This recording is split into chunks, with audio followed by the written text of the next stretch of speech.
Hello viewers, I doctor S V K Lal welcome you all in my YouTube channel. मेरे YouTube channel में आपका बहुत बहुत स्वागत है। अगर आप इस चैनल पर नए हैं तो चैनल को सब्सक्राइब कर लें।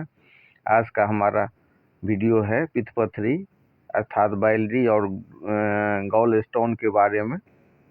तो पथरी दो तरह की होती है, एक होती है पित्त पथरी और दूसरा मूत्र पथरी। तो पित्त कोश अर्थात गॉल ब्लैडर में जब पथरी बन जाती है तो उसे हम पित्त पथरी कहते हैं। जब तक यह पित्त कोश में पड़ी रहती है तब तक दर्द नहीं करती।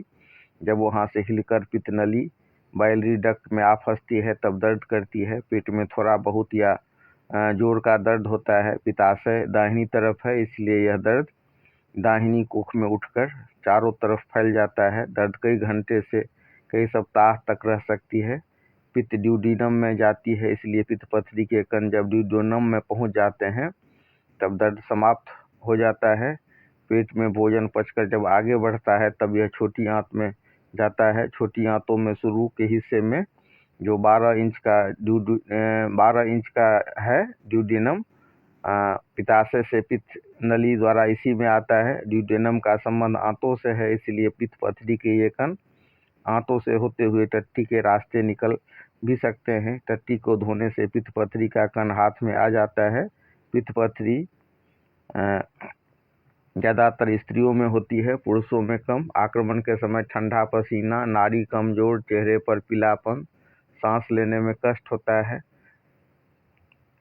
उसके बाद हम उसमें देख सकते हैं कि और क्या क्या सब लक्षण होते हैं और इसको कैसे हम परिभाषित करते हैं। तो गॉल स्टोन यानी कि कोलीलिथियसिस वे कठोर ठोस कण होते हैं जो पित्ताशय में पित्त के घटकों विशेषकर कोलेस्ट्रॉल या बिलिरुबिन के जमाव से बनते हैं। ये छोटे रेत कण जैसे भी हो सकते हैं और बड़े पत्थर जैसे भी। और इसके अगर टाइप्स की बात करें तो ये कोलेस्ट्रॉल स्टोन होते हैं जो सबसे अधिक पाए जाते हैं। फिर पिगमेंट स्टोन बिलिरुबिन से बने होते हैं और एक होता है मिक्स स्टोन जिसमें ये दोनों का मिश्रण होता है, यानी कि कोलेस्ट्रॉल स्टोन और पिगमेंट स्टोन दोनों का मिश्रण होता है। अब चर्चा करते हैं कारण का। तो अधिक चिकनाई वाला भोजन, मोटापा या अचानक वजन घटाना, गर्भावस्था, मधुमेह, लीवर रोग, लंबे समय तक भूखा रहना, उम्र बढ़ना विशेषकर महिलाओं में। तो हम इसके कॉज को देख सकते हैं और रिस्क फैक्टर भी हो सकता है। तो इसको याद रखने के लिए 4F रूल है, फीमेल, फैट, फर्टाइल, 40। तो ये सब इस 4F को ध्यान में रख करके हम इसको याद रख सकते हैं। सिम्टम्स की बात करें तो साइलेंट गॉल स्टोन में कोई लक्षण नहीं होता है। और सिम्टमेटिक गॉल स्टोन की बात करें तो दाहिनी ऊपरी पेट में तेज दर्द होता है। दर्द का दाहिने कंधा या पीठ तक जाना, उल्टी, मिचली, गैस, अपच, चिकनाई वाला खाना खाने के बाद दर्द, बुखार भी हो सकता है। जब संक्रमण हो जाता है शरीर में तो कभी कभी हम बुखार भी देख सकते हैं और जॉन्डिस की भी शिकायत हो जाती है यदि पित्त नली बंद हो जाए तो। और कॉम्प्लिकेशंस की बात करें तो कोलीसिस्टाइटिस हो जाता है जिसमें कि हम पित्ताशय में सूजन को पाते हैं।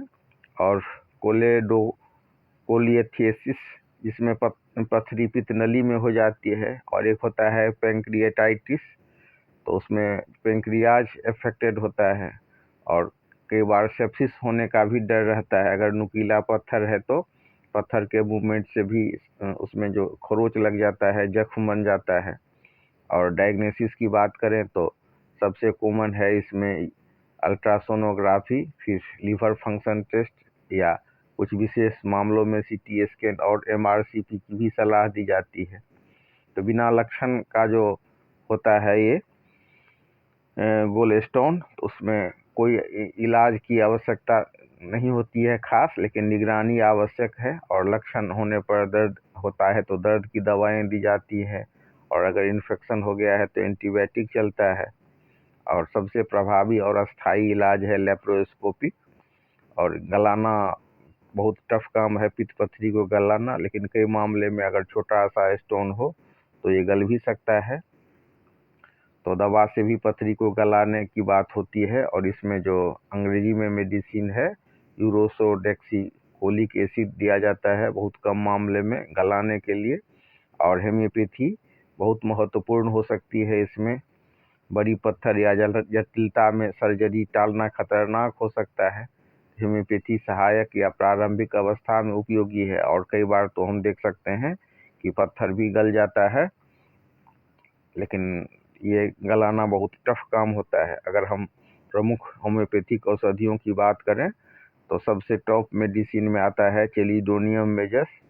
इसका लक्षण ये होता है कि दर्द दाहिनी तरफ होगा, ऊपरी पेट में दर्द होगा और दर्द कंधे तक जाता है। और अगर हम जीभ का इन्वेस्टिगेशन करें तो जीभ पर पीला सा लेप जैसा महसूस होगा और फैटी फूड से परेशानी होगी। फिर एक मेडिसिन है लाइकोपोडियम, जो पित्त पथरी में भी और मतलब रीनल स्टोन में भी बहुत लाभदायक है। और इसका गाइडिंग सिम्टम्स है 4 से 8 बजे शाम में दर्द बढ़ना, गैस रहता है, अपच रहता है और भूख लगेगी खूब जोर से, और 2 कर खाने पर ही पेट लगेगा कि अब भर गया है गैस से। आइस में भी शिकायत हम दाहिनी तरफ देख सकते हैं। और जब गैस हो, सूजन हो, कमजोरी हो और बार बार दर्द के बाद थकावट हो तो चाइना ऑप्सिनेलिस रिकमेंड होता है। और सब दवाई का लगभग 30 पावर में ही यूज किया जाता है। हाँ, एक दवाई है कैलकेरिया कार्ब, जिसमें फ्लैट फेबी और पसीना आता है पेशेंट को बहुत ज़्यादा, मोटा थुलथुल पेशेंट होता है और ठंडा पसंद करने वाला रोगी होता है, लेकिन उसको पसीना अधिक आता है और फैटी भोजन से परेशानी होती है और दर्द भी बहुत तेज होता है। तो उसमें हम कैलकेरिया कार्ब बीच में मध्यवर्ती औषधि के रूप में एक आध खुराक दे सकते हैं। फिर आता है नक्स भूमिका, जिसका भी बहुत महत्व है इसमें, लेकिन बहुत कॉमन दवाई नहीं है। इसमें अनियमित जीवन शैली, मसालेदार भोजन से समस्या और चिड़चिड़ापन जैसा लक्षण हो तो नक्स भूमिका देते हैं। और एक बहुत पेटेंट जैसा दवाई यूज होता है बर्बेरिस वुल्गेरिस। पित्ताशय और किडनी दोनों क्षेत्र में दर्द हो और चुभने जैसा दर्द हो तो बर्बेरिस वुल्गेरिस क्यू यानी कि मदर टिंचर में भोजन और नाश्ता के बाद 10 बूंद देते हैं 1 कप गर्म पानी में। तो इस तरह से दवाइयाँ हैं, दवाइयाँ और भी हैं। और इसको आप कुशल डॉक्टर के निर्देशन में सलाह में लें। तो सबसे इम्पोर्टेंट जो मेडिसिन है चेलिडोनियम मेजस, तो इसमें राइट हाइपोकॉन्ड्रियम पेन होता है, पेन राइट शोल्डर तक पहुंचता है, जी पर पीला लेप होता है और फैटी फूड से शिकायत रहती है। और फिर उसके बाद जो उल्लेखनीय दवाई है लाइकोपोडियम, इसको भी 30 या 200 पावर में सुबह शाम देते हैं। 4 से 8 PM में एग्रीवेशन होता है, बहुत गैस डकार होता है और थोड़ा भी खाना खाने के बाद पेट भर जाता है, आत्मविश्वास की कमी होती है और बाहर से घमंडी होता है। राइट साइडेड कंप्लेन में ये दवाई बहुत उपयोगी है।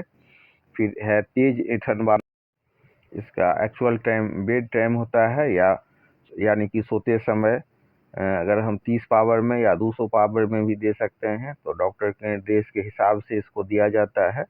खुद अधिक फायदा करता है ये, तो उसको सोते समय 3 से 4 बूंद 30 पावर में शुरू में दिया जाता है।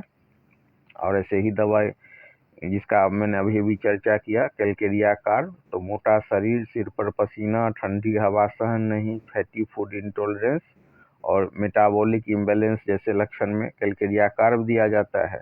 और चाइना की बात करें तो बहुत गैस निकलने के बाद कमजोरी, abdominal distension, recurrent pain episodes, तो इसमें हम देते हैं चाइना। और बर्बेरिस वुल्गेरिस तो खास मेडिसिन इसमें है ही। इन दवाइयों से कई बार बहुत अच्छा मैनेजमेंट होता है और बहुत अधिक फायदा मिलता है। कैलकेरिया कार्ब के बारे में डॉक्टर सैंडर्स मिल्स, डॉक्टर ह्यूजेज लिखते हैं कि पित्त पथरी के कष्ट को दूर करने के लिए बहुत अच्छी दवा है। 15-15 मिनट के अंतर से 30 पावर में शुरू में ये दवाई देना चाहिए। 3 घंटे में इससे दर्द दूर हो जाता है। और बर्बेरिस वुल्गेरिस के बारे में कहा जाता है कि जब कैलकेरिया कार्ब से दर्द बंद न हो तो बर्बेरिस वुल्गेरिस का मदर टिंचर 10 से 20 बूंद देना चाहिए भोजन और नाश्ता के बाद, या दर्द करने पर देना चाहिए।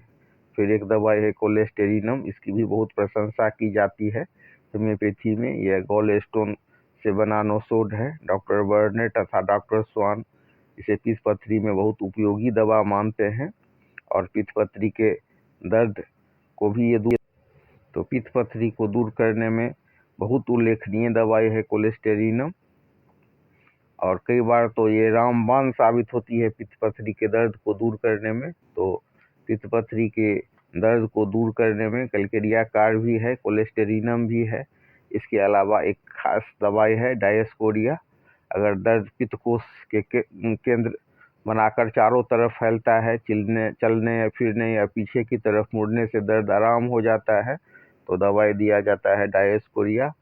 मूल अर्क में भी फायदा करता है और 30 या 200 पावर में भी बहुत अधिक फायदा करता है।